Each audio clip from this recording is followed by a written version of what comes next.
Hey everybody, it's Jason Blaha with Ice Cream Fitness here. Alright, so far since I started this series on Gear Talk and being open with you guys about this topic and giving advice on it, I've been getting a lot of questions both in the open comments and in private. And so I'm going to definitely continue to do this series. It's been very popular and it's got a very positive reception. One of the things I want to address, because it's been coming up already in the last day, is the topic of teens and anabolics. I'm just going to be frank here, guys, because my channel is known for just cutting straight through the bullshit and doing my best to give you guys unbiased information, regardless of what aspect of fitness or bodybuilding or exercise science we're talking about. I am obviously not anti-anabolic steroid or anti-performance enhancing drugs. I think that they are an irremovable part of sports today. You will never see clean athletes again. That will not happen in our lifetimes. For most of us, it has never happened in our lifetime. It's just part of modern sports. We know that for political reasons, the risks have been massively exaggerated.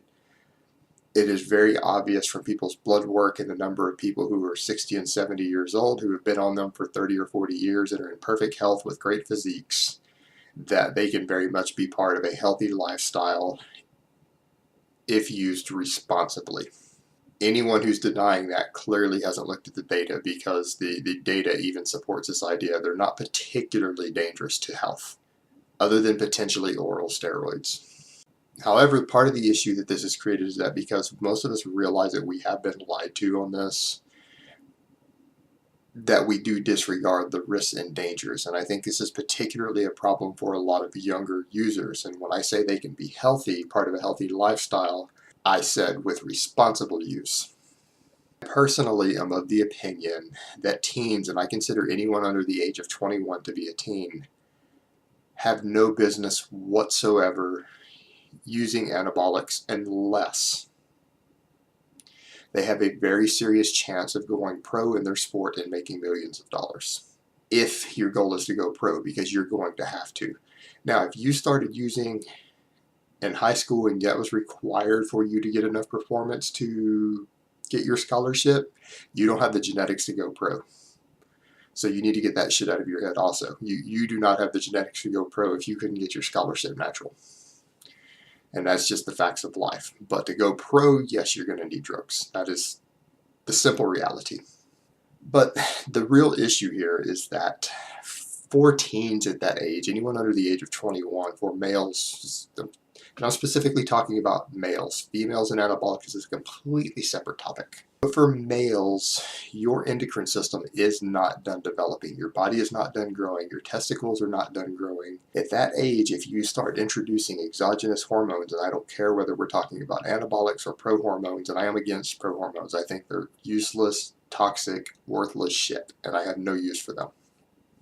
But using these things at that age before your endocrine system has fully developed, you are greatly increasing your chance of permanent shutdown, of permanently shutting down your testicles, which means you're taking a risk of needing to be on HRT for life. You're also greatly increasing your chance that you will not be able to father children.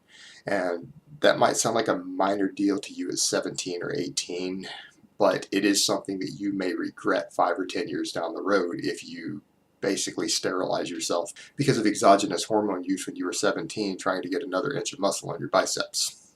If you are not already, if you're 17 or 18 and you are at your peak hormone levels and your maximum tissue regeneration, if you are not able to stack on slabs of muscle rapidly, there is something very wrong with your training. You're on a piss poor training protocol. You need to go get a better program written by an expert, or you're just not eating enough. You shouldn't need any sort of exogenous hormones at that age to slap 20 pounds of muscle on in your first year of lifting. You shouldn't even need creatine to do that. You shouldn't need any supplements or drugs to do that. So there's something wrong with your training, and if you jump on the drugs, you're not going to stay on them. You're going to cycle off, and there's clearly something wrong with your training. You're going to lose all your gains anyways. You just spend those years building your base up, learning the basics of how to train, how to eat, building your foundation, and research this stuff. And then when you get older, make that decision when there's much less risk of causing actual problems for you. All right, guys, that's really all I have to say on that today. I hope this has been informative, and I will talk to you next time.